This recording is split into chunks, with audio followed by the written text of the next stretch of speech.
Hi అండి, అందరికీ నమస్తే. ఈరోజు మన ఛానల్లో ఎటువంటి మౌల్డ్స్ లేకపోయినా అన్నీ ఇంట్లో ఉండే వాటితోనే ఎంతో రుచిగా ఉండే కోకోనట్ ఐస్ క్రీమ్ ఎలా తయారు చేసుకోవాలో చేసి చూపిస్తాను. ఈ ఐస్ క్రీమ్ తయారు చేసుకోవడం కోసం నేను ఒక కొబ్బరికాయ తీసుకున్నాను. మరీ ముదిరినది కాకుండా మీడియంగా ఉన్నది కానీ లేదా కొంచెం లేతగా ఉన్న కొబ్బరైనా పర్వాలేదు. కొబ్బరి పైనున్న పెంకుని తీసి వెనకాలుండే బ్రౌన్ కలర్ లేయర్ మొత్తం పీలర్తో పీల్ చేసి పెట్టుకోవాలి. ఇలా క్లీన్ చేసిన తర్వాత వీటన్నింటినీ చిన్న చిన్న ముక్కలుగా కట్ చేసుకుని మిక్సీ జార్లో వేసి బాగా మెత్తగా గ్రైండ్ చేసుకోవాలి. గ్రైండ్ చేసేటప్పుడు ముందే వాటర్ వేయకండి. వాటర్ వేస్తే కొబ్బరి తొందరగా గ్రైండ్ అవ్వదు. అందుకోసం వాటర్ వేయకుండా ఒకసారి గ్రైండ్ చేసి తర్వాత కొద్దిగా వాటర్ వేసుకుని గ్రైండ్ చేసుకోవాలి. ఇలా అయితే బాగా మెత్తగా గ్రైండ్ అవుతుంది. ఇప్పుడు నేను తీసుకున్న ఒక మీడియం సైజ్ కొబ్బరికాయకి అరకప్పు వాటర్ వేసుకున్నాను. ఇదైతే సరిపోయిందండి. మీరు తీసుకునే కొబ్బరికాయ సైజుని బట్టి వాటర్ని అడ్జస్ట్ చేసి వేసుకుని ఇలా బాగా మెత్తగా గ్రైండ్ చేసుకోవాలి. చూసారు కదా, ఇలా గ్రైండ్ చేసి పెట్టుకున్న ఈ కొబ్బరి తురుముని పక్కన పెట్టుకుని మిగిలిన ప్రాసెస్ చూద్దాం. స్టవ్ ఆన్ చేసుకుని ప్యాన్ పెట్టి 1 కప్పు ఫుల్ క్రీమ్ మిల్క్ వేసుకోవాలి.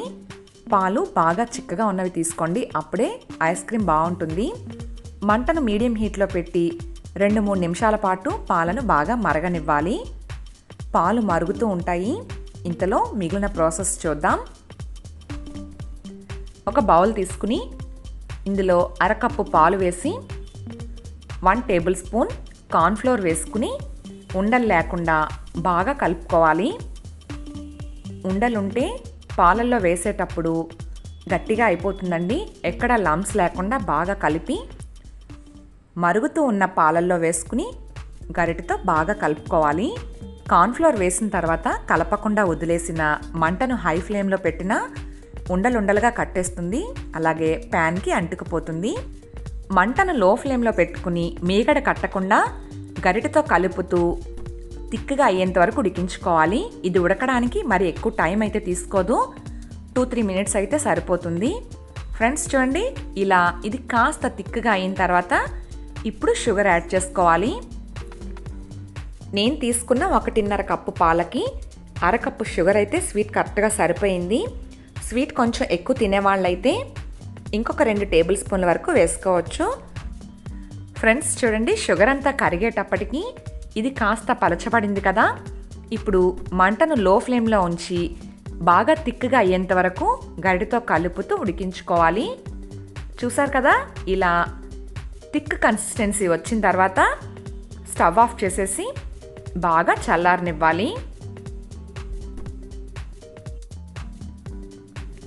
ఫ్రెండ్స్ ఇదైతే బాగా చల్లారిపోయింది.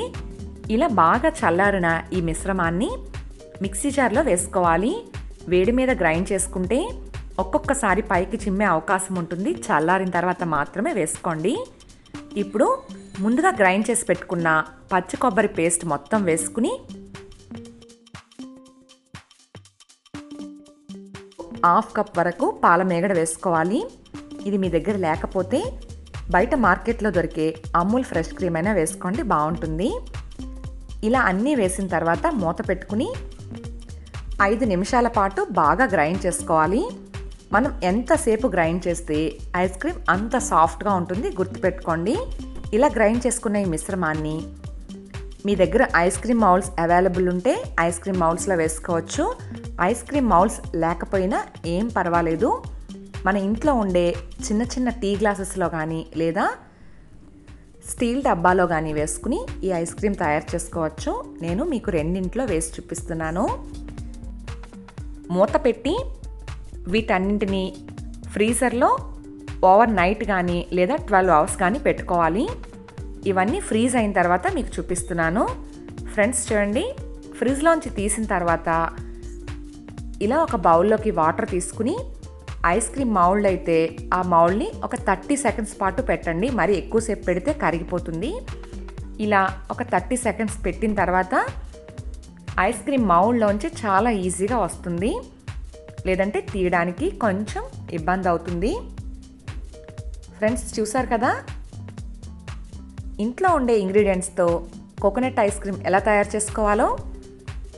మౌల్డ్స్ లేని వాళ్ళు ఇలా డబ్బాలో కానీ లేదా గ్లాస్లో కానీ వేసుకున్నప్పుడు డీమౌల్డ్ చేయడానికి డబ్బాను ఒక్కసారి చేత్తో రబ్ చేసి చాక్ సహాయంతో బయటికి తీసుకుని స్లైసెస్గా కట్ చేసి సర్వ్ చేసుకోవడమే.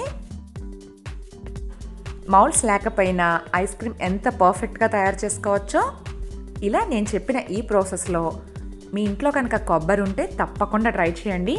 ఈ కోకోనట్ ఐస్ క్రీమ్ చాలా బాగుంటుంది, అలాగే తయారు చేయడం కూడా చాలా ఈజీ కదా. ఐ హోప్ ఈ వీడియో మీ అందరికీ నచ్చింది అనుకుంటున్నాను. ఈ వీడియో కనుక మీకు నచ్చితే తప్పకుండా లైక్ చేసి మీ ఫ్రెండ్స్కి, ఫ్యామిలీ మెంబర్స్కి షేర్ చేయండి.